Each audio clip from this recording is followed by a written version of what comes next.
Welcome back to Studio Chatter. Our next guest has worked through 15 years of issues to reach a new summit in her life. Let's welcome Mary Crafts back to our table. Welcome, Mary. Thank you. I love being here with you. This is, first of all, I live in Spanish Fork, so it's real fun and close to come here.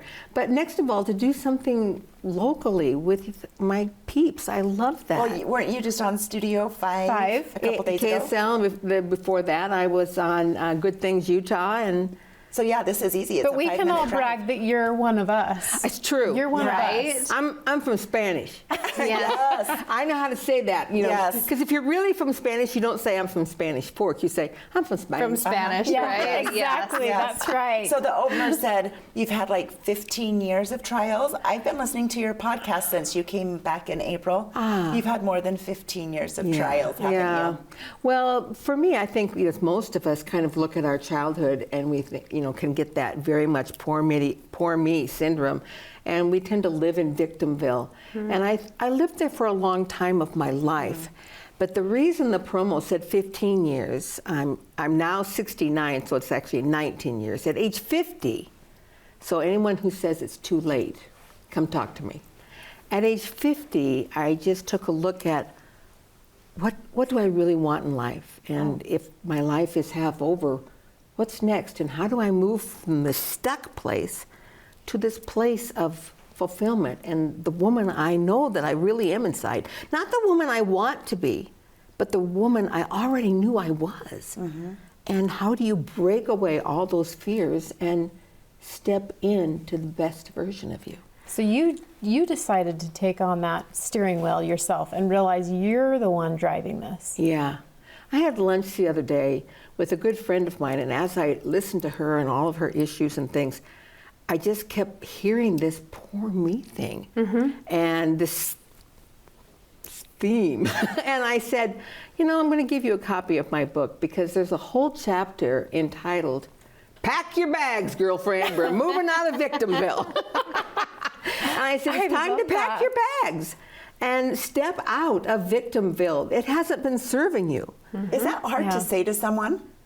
This is a long time good friend. Okay, but the way you just said it though would not be offensive at all. You're just like, let's pack your bags and get because out. You say it with such enthusiasm and love, and because you've lived there, and you've risen above it. And I think that's what I love listening to your podcast, even because if I had this choice to end my life here, or when you're always saying I'm going to live till I'm 100, right. I love that so much. Like with an option to renew. If I get there, life is still fabulous. I'm going to keep going. Oh wow, that's just so. I like that, with an option to renew, because my checkout date's like 80.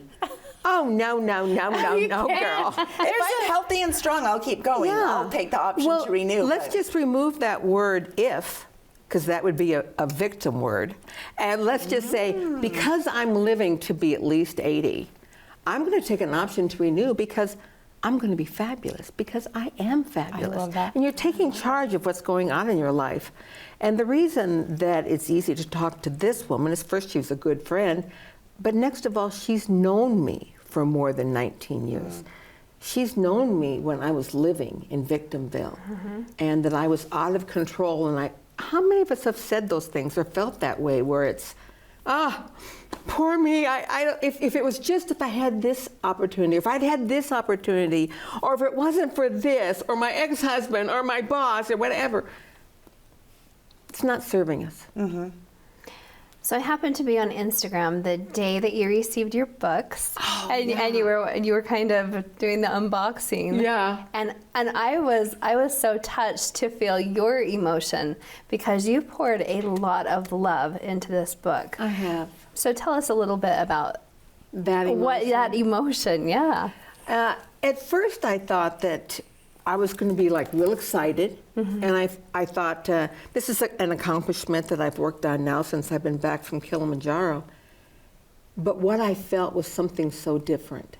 I felt this overwhelming sense of gratitude that everything I'd worked for has now come, and I had my family with me, and I was able to like embrace this book and go like, I I still feel those emotions that day of unboxing this. I'm sure. And every time someone posts something about that they've received their book and, here's their review and here's this, I do get excited, but more than that, there's such a sense of gratitude.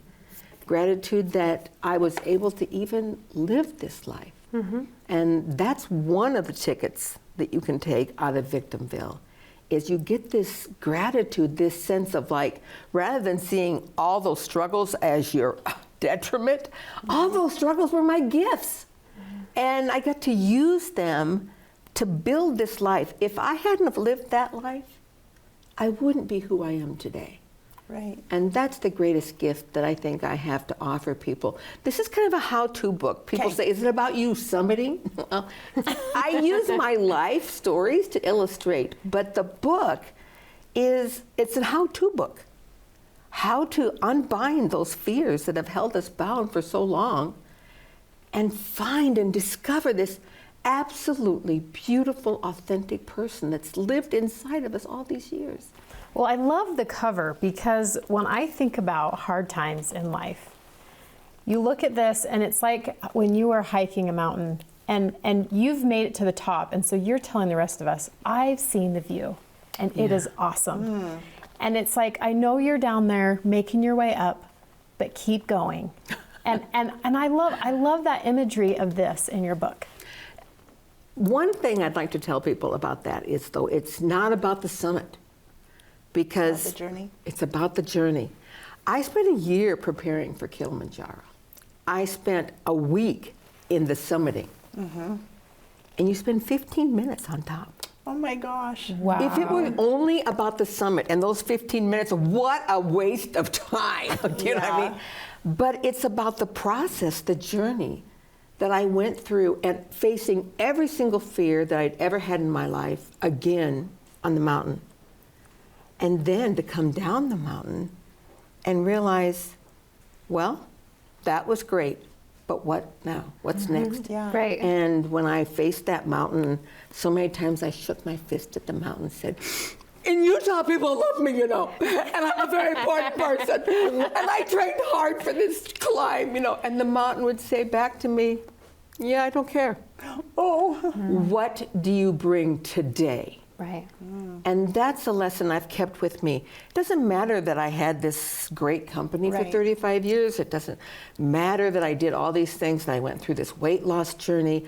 None of that matters. That's in the past. And yes, it gave me a feeling of accomplishment, but it's in the morning when I wake up, what do I bring each day?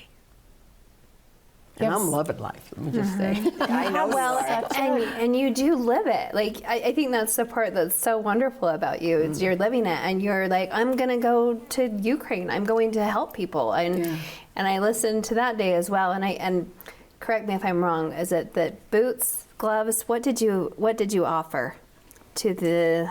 Oh. Do you remember? Yeah, lots of things. It's- Lots of things. There was one story in particular, and it was so heartwarming. Yeah. Like, that's just probably. I walked into a supply tent that was like this mass of dump, and they said, organize it. And I was like, okay, I'm a caterer, I can do this. And it took me about 8 hours, but as I would find things, I would just run outside, who needs gloves? And then they'd be gone.